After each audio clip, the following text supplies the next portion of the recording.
మంచి సినిమా అయితే జనాలు ఖచ్చితంగా థియేటర్ కు వస్తారని నటుడు బెల్లంకొండ సాయి శ్రీనివాస్ అన్నారు. కిష్కందపురి అలాంటి చిత్రమేనన్నారు. ఈ సినిమా చూసేటప్పుడు ఫోన్ కూడా చూడాలనిపించదని, అంత థ్రిల్లింగ్ గా ఉంటుందని తెలిపారు. బెల్లంకొండ హీరోగా నటించిన కిష్కందపురి సినిమాని కౌశిక్ పెగర్లపాటి తెరకెక్కించారు.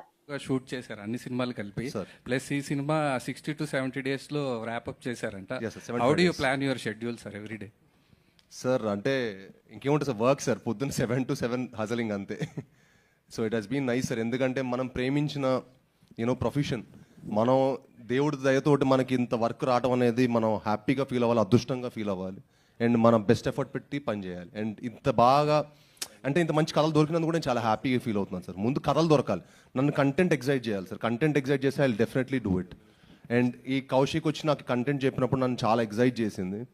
అంటే మనం ఇతర లాంగ్వేజ్లో చూస్తాం ఇలాంటి సినిమాలు, అరే ఈ స్పేస్లో సినిమాను మనం మంచి సినిమాటిక్ ఎక్స్పీరియన్స్ ఇవ్వచ్చు అని. సో ఎప్పుడైతే కౌశిక్ వచ్చి కథ చెప్పాడో నాకు అప్పుడు బాగా నచ్చి ఈ సినిమా చేయడం జరిగింది సార్. డైరెక్టర్ గారు శ్రీనివాస్ గారు టైసన్ నాయుడు తర్వాత స్టార్ట్ చేసినవన్నీ ముందు రిలీజ్ అవుతున్నాయి. టైసన్ నాయుడు ఇంకా ఏం అప్డేట్ లేదు దాని గురించి. సార్ టైసన్ నాయుడు సినిమా అయిపోయింది సార్, రేపు డిసెంబర్లో రిలీజ్ ప్లాన్ చేస్తున్నాం సార్. సాహు గారు ముందు సినిమా నుండి ఏమైనా నేర్చుకున్నారంటే ఇప్పుడు డైరెక్టరు ఒక్క సిట్టింగ్లోనే నాకు ప్రొడ్యూసర్ ఓకే చేశారు నా సినిమానని చెప్తున్నారు కదా. ముందు సినిమాలు కూడా మీద అట్లానే అన్నారు డైరెక్టర్లు, మీరు కూడా దాని నుండి ఏమైనా నేర్చుకొని ఈ సినిమాలో ఏమైనా చేశారా? ఒకటండి, మనం కథ విన్నప్పుడు కొన్ని కరెక్ట్గా జడ్జ్ చేస్తాం, కొన్ని తప్పులు కూడా అవుతాయి. సో డెఫినెట్గా ప్రతిసారి తప్పు అవ్వాలని కూడా లేదు కాబట్టి ఈసారి డెఫినెట్గా ఒక మంచి కథ ఎంచుకుని మేము ముందుకు వస్తున్నామని నేను అనుకుంటున్నాను. ఈ మధ్య నిర్మాతలు, దర్శకులు ప్రేక్షకులను బ్లేమ్ చేస్తున్నారు, రావట్లేదు, మేము మంచి సినిమా తీస్తున్నామని. దానికి మీరేమంటారు? అంటే వేరే వాళ్ళ ఒపీనియన్ గురించి నేను మాట్లాడాను, నేను ఏ రోజు అలా మాట్లాడలేదు. End of the day cinema బాగుంటే వస్తారనేది అది ఫ్యాక్ట్గా, దాన్ని బైపాస్ చేసి మనం ఏం మాట్లాడినా అది కరెక్ట్ కాదు కదా. అనుపమ గారు, మామూలుగా మీరు స్క్రిప్ట్ విన్న తర్వాత చాలా డేస్ ప్రాసెస్ చేస్తారు, ఇది ఓకే చేయాలా లేదా అని. What excited you to sign this project? ఆయన నరేష్నే అండి, ఆయన ట్రాప్ చేశారు, చాలా బాగా నరేట్ చేశారు. మీరు విన్నారు కదా ఆయన డైలాగ్స్ అలా చెప్పారని. సో మొత్తం సినిమా 2.5-3 hours అలా కూర్చుని అలా అలా అలా ఆయన చెప్పారు. సో ఐ వాజ్ లైక్ చాలా కన్విక్షన్ ఉన్న ఒక డైరెక్టర్. లేకపోతే ఒక స్క్రిప్ట్ని ఇలా బై హార్ట్ చేసుకుని అలా ఫీల్ చేసుకుని యాక్ట్ చేసుకుని చూపించి అలా చేయడం అనేది చాలా తక్కువ. So no matter what, and also my character కొంచెం డిఫరెంట్ ఉంది. నేను ఇప్పుడు దాకా చేయలేదు ఇలాంటి ఒక సినిమా. సో దెన్ వై నాట్, అలాంటి ప్యాషనేట్ డైరెక్టర్స్తో వర్క్ చేయడం అనేది నాకు చాలా ఇష్టం. So that's why. కౌశిక్ అయ్యా, సో డైలాగ్స్ ఫంటాస్టిక్ ఉన్నాయండి, అసలు అదరగొట్టారు. సో మీకు ఏమైనా థియేటర్ ఎక్స్పీరియన్స్ ఉందా, లేకపోతే యాక్టర్ కావాలనుకుని డైరెక్టర్ అయ్యారా? అలాంటి మిమిక్రీ ఆర్టిస్ట్ సార్? లేదు, అలాంటిది ఏం లేదు సార్. యాక్చువల్గా నాకు కథ చెప్పేటప్పుడు పేపర్ చూసుకొని చెప్తే డిస్ట్రాక్ట్ అయిపోతుంటాము.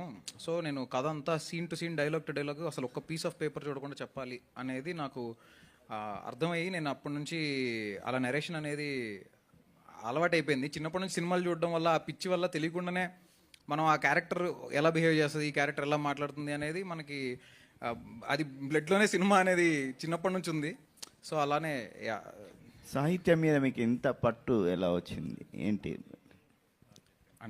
నాకు ఓన్లీ విషయం తింటాడు సార్. చేతన్ భరద్వాజ్ గారు సార్, బేసిక్గా మూవీస్కి బీజిఎం చాలా అవసరం.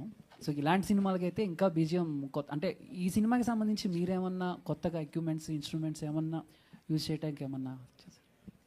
నేను ఎప్పుడు ఫస్ట్ జనరల్గా సబ్జెక్ట్ చెప్తున్నప్పుడే ఒక ఆరా అనేది అది ఏ కైండ్ ఆఫ్ జానర్కి సంబంధించింది, అండ్ దానికి పెక్యులియర్గా ఏ కైండ్ ఆఫ్, అంటే మనకి సౌత్ ఇండియన్ కలర్ని ఇన్ఫ్యూజ్ చేయాలి. కొత్తగా ఏమన్నా చేయాలన్నా కూడా అది సౌత్ ఇండియన్ కలర్ కూడా ఇన్ఫ్యూజ్ చేస్తే ఒక రెస్పాన్సిబుల్ జాబ్గా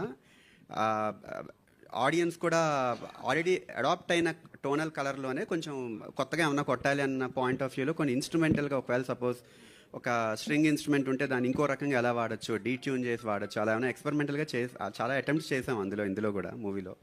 సో చాలా కొత్త ఎక్స్పీరియన్స్ క్రియేట్ చేస్తుంది డెఫినెట్లీ. సో కొత్తగా ఏమైనా యూజ్ చేశారా, అంటే ఎక్విప్మెంట్స్ ఏమన్నా కొత్తగా ఇప్పుడు వరకు యూజ్ చేయింది ఏమన్నా పర్టికులర్గా కిష్కిందపురికి ఏమన్నా కొత్తగా యూజ్ చేశారా? యూజ్ చేసిన స్ట్రింగ్ ఇన్స్ట్రుమెంట్స్ అవ్వచ్చు ఏమన్నా, అవి కొత్తగా ఇంప్లిమెంటేషన్ కొత్తగా చేసాం. యాక్చువల్లీ డీట్యూన్ అంటే దాన్ని కొంచెం ప్రాపర్గా ప్లే చేయకుండా కొంచెం చిన్న అబ్నార్మల్గా ప్లే చేయడం కానీ, అండ్ ఈవెన్ సింథసైజర్స్ చాలా కొత్తవి యూజ్ చేసాం యాక్చువల్లీ కొన్ని టోనల్ కలర్కి డిఫైన్ చేయడానికి. అనుపమ గారు చెప్పండి. మ్యామ్ ఇందాక మాట్లాడుతూ ఇంతకు ముందు కొన్ని వచ్చినాయి కానీ బట్ కిష్కిందపురి నచ్చింది అని అన్నారు. సో ఇంతకు ముందు మీరు ఎన్ని హారర్ స్టోరీస్ రిజెక్ట్ చేసి ఉంటారు, ఎన్ని వినుంటారు? చాలా చేసుంటాను. అంటే హారర్ చేసినప్పుడు ఆ భయం రావాలి నాకు. నేను చాలా హారర్ సినిమాలు చూసాను చిన్నప్పటి నుంచి. నేను ఇప్పుడు కూడా నాకు చాలా ఇష్టం హారర్ ఫిల్మ్స్. అంటే థియేటర్కి వెళ్ళిపోతాను. తుంబాడ్ రిలీజ్ అయినప్పుడు మళ్ళీ రిలీజ్కి వెళ్ళి చూసిన పర్సన్ నేను. సో అలాంటి ఫిల్మ్స్ చాలా ఇష్టం.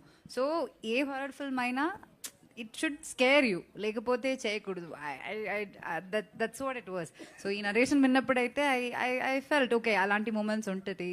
And there is a possibility that people will remember and enjoy this film అనే ఫీలింగ్ వచ్చింది. So thank you ma'am. Hi Kaushik. Chetan Baju garu, Kaushik యాక్చువల్గా ఇప్పుడు కొంచెం నడుస్తుంది ట్రెండ్ ఏంటంటే కొంచెం లౌడ్ మ్యూజిక్ నడుస్తూ ఉంటుంది. ఎంత ఎక్కువ సౌండ్స్ వస్తుంటే అబ్బా చాలా బాగా బ్యాక్గ్రౌండ్ స్కోర్ ఇచ్చారు అని అలా అనిపిస్తుంటుంది.